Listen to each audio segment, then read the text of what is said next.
Muchas gracias, señor presidente. Buenos días, señorías. En primer lugar, yo no voy a intentar convencer a quienes en este momento ocupan la oposición, porque creo que al final, no nos engañemos, todos tenemos ese punto de incoherencia en función del lugar en el que estamos. Vamos a escuchar discursos hoy criminalizando algunas de las cuestiones que se traen aquí, cuando las defendían con un ardor guerrero, pues apenas hace 4 años, y hace 8, y hace 12, y hace 16, y hace 20. Y, por tanto, evidentemente, también algunos de los que estábamos en esa posición hace 4 años, pues ahora podemos caer en un punto de incoherencia, probablemente. Forma parte, en ocasiones, también de la práctica política. Pero creo que hay algunos elementos que distancian y diferencian de una posición a la otra. En primer lugar, no podemos perder de vista nunca, y eso no lo hizo nunca Nueva Canarias. Por cierto, yo no intervine en ese debate, por tanto es imposible que yo dijera esas cuestiones.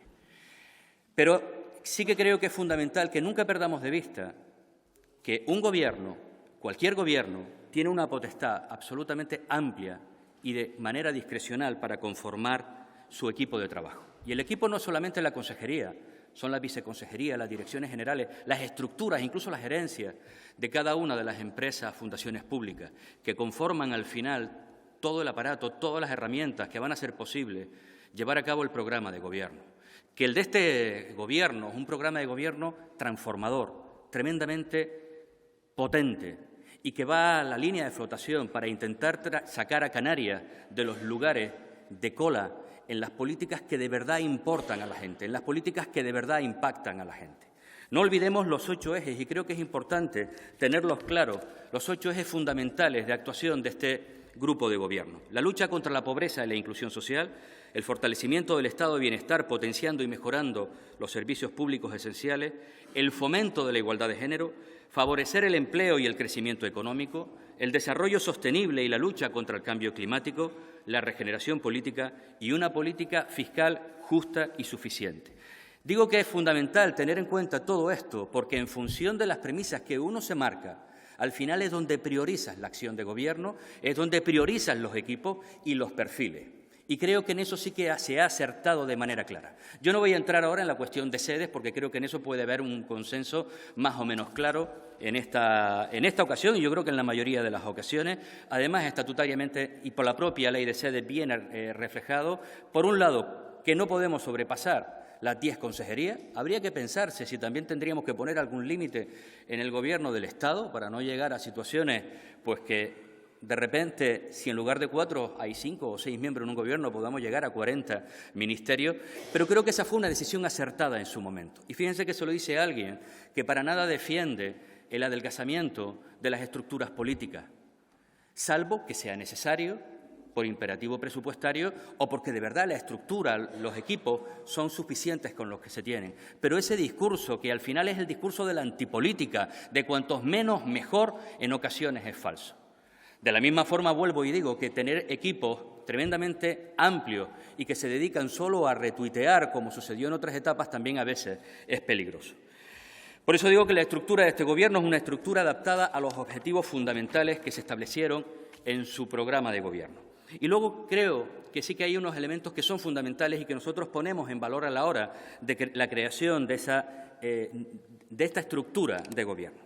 Un acierto enorme la creación de la Consejería de Transición Ecológica, Lucha contra el Cambio Climático y Planificación Territorial, además uniéndola precisamente en ese ámbito. En otras ocasiones la máxima prioridad fue desarrollar una ley del suelo y en función de eso se crean las consejerías, crean los perfiles y crean los equipos. No voy a criticar ahora el perfil, que ya lo hicimos en la legislatura anterior, de la ley del suelo, pero sí que evidentemente en función de lo que establece cada uno, pues al final se prioriza. Aquí el territorio se ha querido anclar de manera clara esa lucha contra el cambio climático y, por supuesto, también en esa Consejería de Transición Ecológica, que creo que es uno, como decía, de los grandes aciertos. Integrar el área de igualdad y diversidad en derechos sociales creo que es otro acierto importante. Es más, la creación, ya que hablamos de esa estructura de este Gobierno. La creación de una viceconsejería de Igualdad es otro de los elementos de los que creo que todas y todos tenemos que sentirnos orgullosos en esta legislatura. No voy a entrar si se tuvo que hacer antes o después. Lo importante es que cuando se haga tenga el máximo respaldo y, por supuesto, los equipos necesarios y los recursos económicos para poder implantar las políticas en un área que es absolutamente transversal a todas las acciones de Gobierno. Una viceconsejería que además crea 2 direcciones generales, también en el ámbito de igualdad y en el de diversidad de manera muy importante y, por tanto, siendo absolutamente coherente con uno de esos 8 ejes que establecíamos con anterioridad. El retorno de cultura y deportes al área de educación, sacándolo de turismo. Vuelvo y planteo, es donde se notan los perfiles, los genes de un Gobierno o de otro, donde se priorizaba la acción económica frente a otros elementos. Aquí tiene mucho más sentido el área de educación con el de cultura para avanzar en ese sentido y de deporte. Cierto es que quien les habla ha defendido, y mi organización en muchas ocasiones, que quizás el área de deportes tendríamos que ir pensando, hay una corriente amplia, incluso dentro del COLEF, que podría en su momento estar integrado también dentro del área de sanidad del Gobierno de Canarias por la amplia implicación que tiene en cuanto a hábitos y, por supuesto, pues todas las implicaciones positivas en ese sentido. Ligar empleo al área de conocimiento y economía creo que es otro de los grandes aciertos en la estructura que nos presenta el Gobierno. Y luego también la eliminación del comisionado contra la pobreza. Hace 4 años dije que había sido uno de los aciertos de este Gobierno. Y ahora digo que es uno de los aciertos que lo haya eliminado porque fue absolutamente nefasta la gestión de ese área, que tendría que haber tenido una transversalidad y no la tuvo nunca y pasó absolutamente desapercibida justo en alguno de los peores momentos, uno de los momentos que más se necesitaba. Una cuestión importante, iba a contestarle con posterioridad, pero lo hago ahora. Hay una diferencia cuando uno establece un discurso hace 4 años y dice que se destinan más recursos, incrementando el presupuesto en 800.000 euros en la estructura del Gobierno, y ya hemos visto ahora que no es exactamente así, sino que incluso se desciende, más de 800.000 euros en el año 2015, cuando es verdad que había muchas áreas sin cubrir presupuestarias, ahora también, pero con una notable diferencia, señora Vidino. Más de 1.400 millones de euros de incremento presupuestario entre el 2015 y el 2019. 1.400 millones de euros de más en este instante con respecto al año 2015. Yo creo que ese es un matiz ligero, breve, pero que es absolutamente sustancial. 1.400 millones de euros adicionales.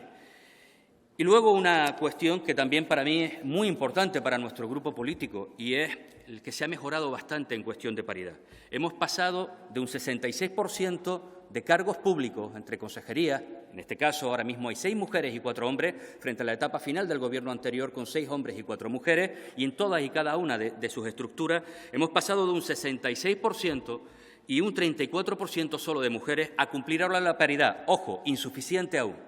Creo que debemos seguir avanzando, pero en este momento estamos en un 58% de hombres y un 42% de mujeres. Gracias, señor presidente. Visto el debate, la primera intervención de cada uno de los grupos, sobre todo en la oposición, creo que estamos ante una magnífica estructura del Gobierno. Si las acusaciones, si los argumentos son los que se han esgrimido en el día de hoy, algunos de ellos basados en irrealidades, algunos, además, absolutamente falsos, pues evidentemente creo que hemos acertado de pleno.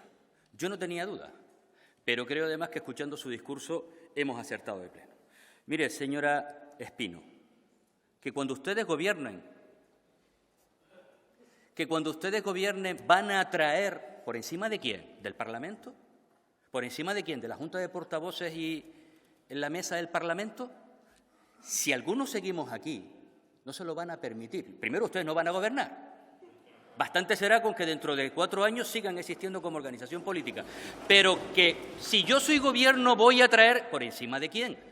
Esto entró el 17 de septiembre en el registro y se publicó en el boletín el 1 de octubre. Por tanto, es la Junta de Portavoces, a la cual pertenezco, es la mesa del Parlamento y podemos buscar matices. Es verdad que en ocasiones el Gobierno, alguien del Gobierno ha podido no estar, pero eso fue en un pleno, pudo ser en 2. Hemos tenido desde esa fecha hasta estas ocasiones suficientes para traerlo al debate. Y ha sido en este momento, es verdad, desfasado en el tiempo, ha sido en este momento y usted también está en la Junta de Portavoces y jamás abrió la boca en ese sentido. Segundo elemento, Puntos de incoherencia, sí, tengo la fortuna de poder plantear esas cuestiones porque sé que todos lo tenemos en el ámbito de la vida. Pero incoherencia es aprobar el PIN parental en Murcia y luego ir con el discurso de que estamos en contra de él. Incoherencia es gobernar en varios parlamentos, en varios gobiernos autonómicos con el apoyo de Vox y decir que yo a esa gente no la conozco absolutamente de nada. Eso es incoherencia. Incoherencia es el discurso de la derecha y extrema derecha en ocasiones y decir que representan el centro político. Tercero, yo no intervine en ese debate y se lo demuestro. En el debate de la estructura del Gobierno, Luis Campos no intervino, intervino mi compañera. Yo pude intervenir en otras comisiones, en otras intervenciones, comparecencias en ese día. Le garantizo que yo no intervine en ese debate, señora Espino.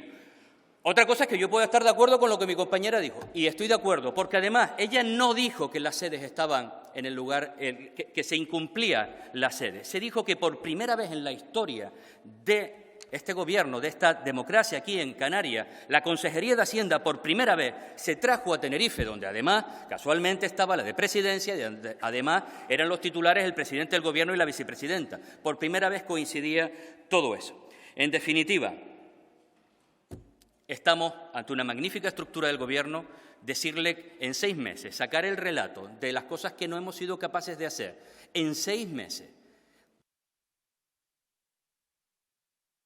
Segundo, cuando hablamos de la estructura del Gobierno, intentar mezclar la gestión del mismo a solo 6 meses, yo creo que es un atrevimiento importante. Tiempo habrá para ello, para felicitar o para criticar a este Gobierno. Le puedo garantizar que hasta Nueva Canaria estará en esa posición si hay muchos de los compromisos que no se llevan a cabo, pero intentar mezclar en 6 meses que la estructura del Gobierno no está siendo eficaz para solucionar los problemas del Gobierno, creo que de por sí mismo descalifica su intervención. Gracias, señor Campos.